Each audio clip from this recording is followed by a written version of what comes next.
पाएंगे। तो 100 बातों की बात एक है कि हर वैष्णव जन के घर में तुलसी होनी ही चाहिए। तुलसी भोग में ही होना चाहिए, भोग में भी होनी चाहिए और तुलसी कंठ में भी होनी चाहिए और तुलसी पत्र जिह्वा पर भी होना चाहिए। सर्व पाप हरम पुण्यम कामदम तुलसी वनम। जिनके घर तुलसी है, जो तुलसी के प्रति श्रद्धा रखते हैं, उनकी हर कामनाएं पूरी हो जाती है, पूर्ण हो जाती है। उनकी कोई भी कामना अपने आप में अधूरी नहीं रहती। दर्शनम सर्व पाप हरम पुण्यम, ये सभी पापों का हरण कर लेती है। कामदम तुलसी वनम, ये तुलसी कामनाओं की पूर्ति करती है। रोपयंती नरश्रेष्ठा नते पश्यंत भास्करी, जो श्रेष्ठ तुलसी रोपते हैं वह यमराज के लोक में नहीं जाते। पसंती भास्करीम शब्द लिखा है, भास्कर का बेटा है यम। भगवान सूर्य ने ही इसको रहने को ये जगह दी है, तो वह यम के लोक के लिए जाते नहीं हैं जो तुलसी रोपते हैं। कार्तिक का महीना है, कार्तिक में, बैसाख में, माघ में तुलसी लगाने की बहुत बड़ी महिमा है।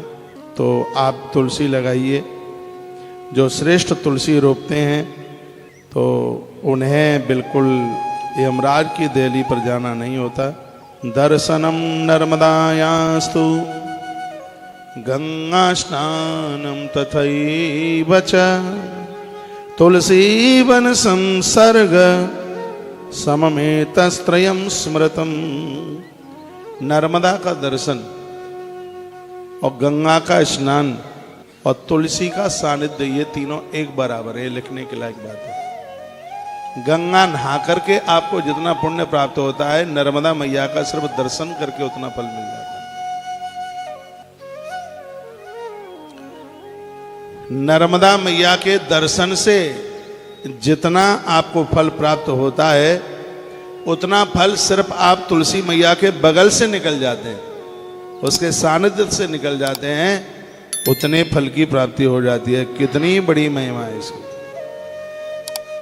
गंगा के नहाने से, नर्मदा के दर्शन से जितना फल प्राप्त हो जाता है, तुलसी मैया के स्मरण मात्र से उतने फल की प्राप्ति हो जाती है। नहाने के लिए गंगा की घाट में जाना पड़ेगा, तीर में जाना पड़ेगा नहाने के लिए, तभी स्नान होगा। यमुना माता भगवती नर्मदा के दर्शन के लिए उसके पास जाना पड़ेगा। लेकिन कितनी बड़ी बात कह दी है, गंगा के नहाने से, नर्मदा के दर्शन से आपको जितना फल प्राप्त होता है, सिर्फ मुख से तुलसी शब्द कहने से उतने फल की प्राप्ति हो जाती है। सिर्फ उसका चिंतन करने से उतने फल की प्राप्ति हो जाती है। इतनी बड़ी महिमाएं भैया तुलसी की इस धरती पर भगवान की कृपा बरस रही है। इसे मत चूकिए। इसके रोपने से, इसके पोसने से, इसके सींचने से, इसके दर्शन करने से, इसका स्मरण करने से मनुष्य के कायिक, वाचिक और मानसिक सगरे पाप जल करके राख हो जाते हैं। इसमें 3 अक्षर है, ता, ला और सा, तब ये तुलसी बनता है। तो शब्द शरीर से अपराध हुआ है, वो समाप्त हो जाता है शरीर से। ये वर्णन है इसमें। शरीर से कायक, ला शब्द है वाचिक, वाणी से जो अपराध हो गया है, और सा शब्द है जो कि कहीं चिंतन से, ये समझ लीजिए मानसिक से, मानसिकता से जो अपराध हुआ है। तुलसी ये तीनों प्रकार के पापों को जला करके राख कर देती है।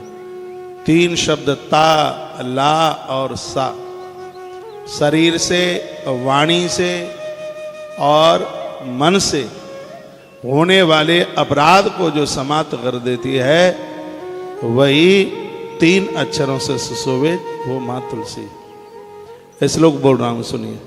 रोपणात् पालनात् सेकात् दर्शनात् स्पर्शनानिडाम तुलसी दहते पापम बांग मनः काय संचितम। इस श्लोक में इसका व्याख्यान। इसके जो 3 अक्षर हैं वो हमारे शारीरिक, वाचिक और मानसिक 3 प्रकार से होने वाले अपराध को ये समाप्त कर देती है।